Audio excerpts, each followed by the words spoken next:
నమస్కారం. శేష సార్, ఏంటి తెలంగాణలో జరిగిన ఎస్ఐఆర్ ప్రక్రియను ఏ విధంగా చూస్తున్నారు? రాజకీయ పార్టీలు అనేక అనుమానాలు కూడా లేవనెత్తుతూ ఉన్నాయి.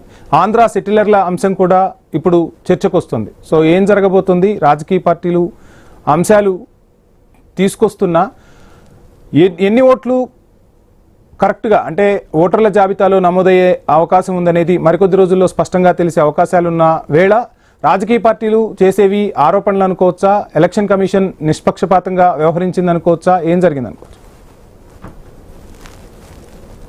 అందరికి నమస్కారం.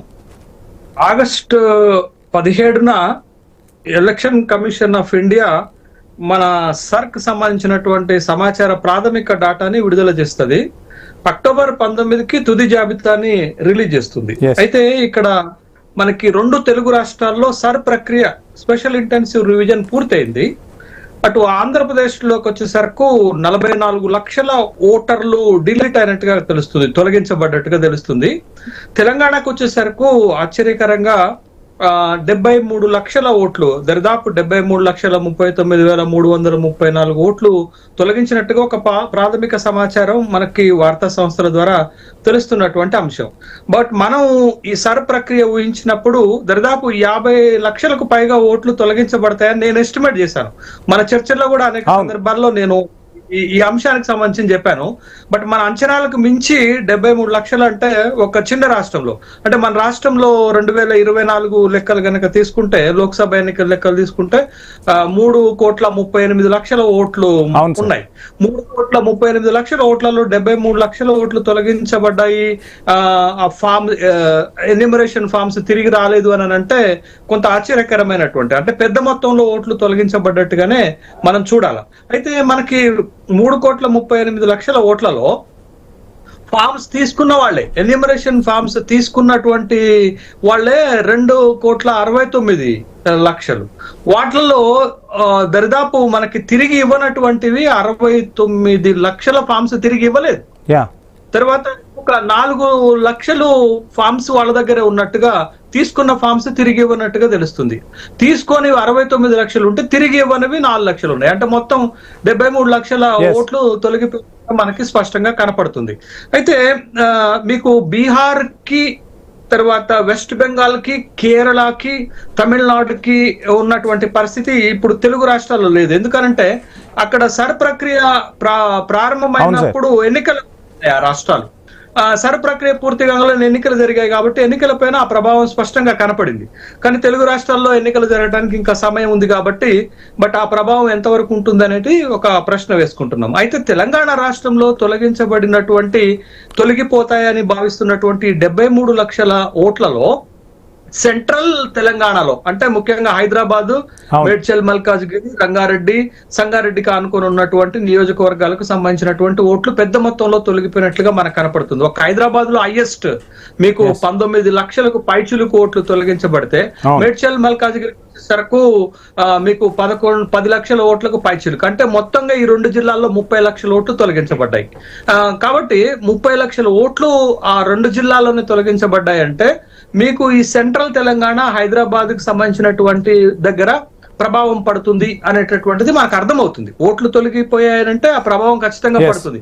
ఎందుకు అక్కడే ఇంత పెద్ద మొత్తంలో ఓట్లు తొలగించబడ్డాయంటే మనం ముందు నుంచి ఊహిస్తున్నదే, ఆంధ్ర సెటిలర్స్ పెద్ద ఎత్తున సెంట్రల్ తెలంగాణలోనే వలస వచ్చి ఉన్నటువంటి వాళ్ళు అక్కడ సర్ ప్రక్రియ, ఇక్కడ సర్ ప్రక్రియ అవుతుంది కాబట్టి వాళ్ళ సొంత రాష్ట్రంలో ఓట్లను ఉంచుకోవటానికి ఇష్టపడ్డారు. కాబట్టి ఈ 73 లక్షల తొలగించబడతాయి అనుకుంటున్నటువంటి ఓట్లలో 45 లక్షలు షిఫ్టెడ్ ఓట్సే ఉన్నాయి.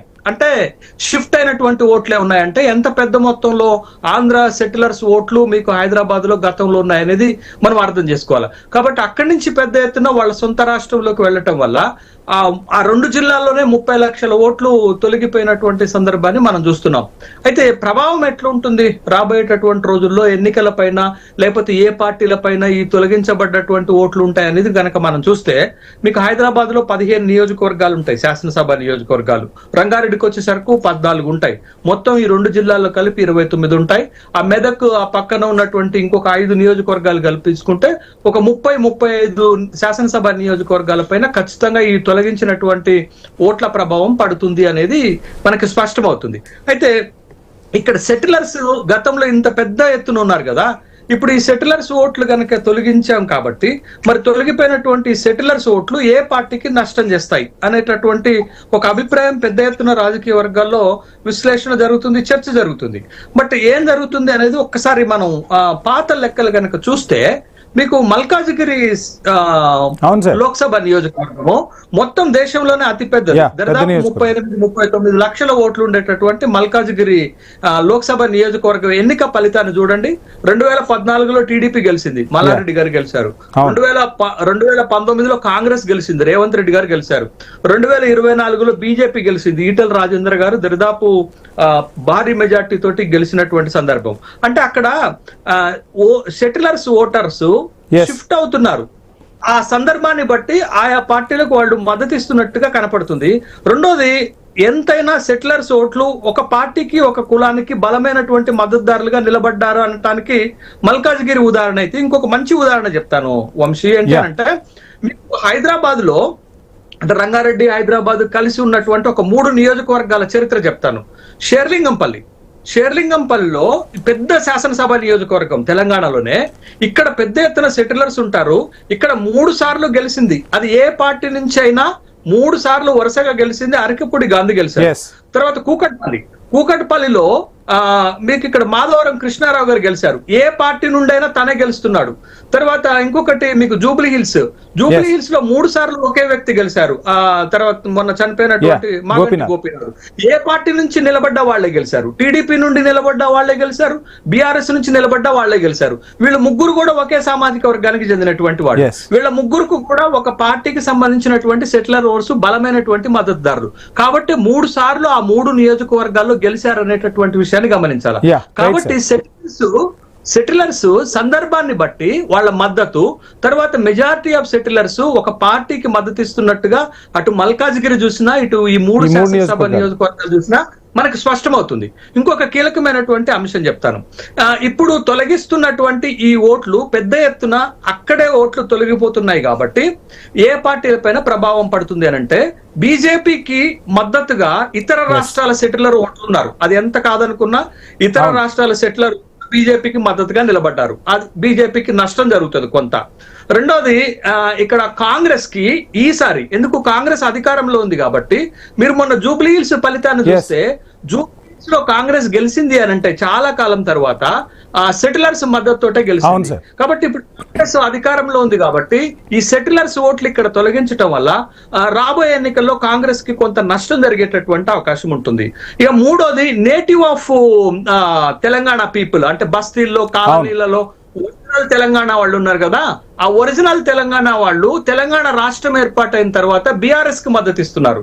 కాబట్టి ఇక్కడ బీఆర్ఎస్ కొంత సస్టైన్ అవుతుంది, బట్ కాంగ్రెస్ కి ఇబ్బంది అవుతుంది, తర్వాత బీజేపీకి కొంత నష్టం జరుగుతుంది అనేటటువంటి అభిప్రాయం నాకైతే కలుగుతుంది. ఎందుకంటే ఈ సెంట్రల్ తెలంగాణలో తొలగించే ఓట్లు ఆ పార్టీల పైన ప్రభావం చూపెడతానికి గత ఎన్నికలను ఉదాహరణగా తీసుకున్నాను నేను. ఎన్నికల్లో వాళ్ళు ఎవరికి మద్దతు ఇచ్చారు అనేటటువంటి దాన్ని తీసుకోవటం వల్ల బట్ ఈ అభిప్రాయం కనపడుతుంది నాకు.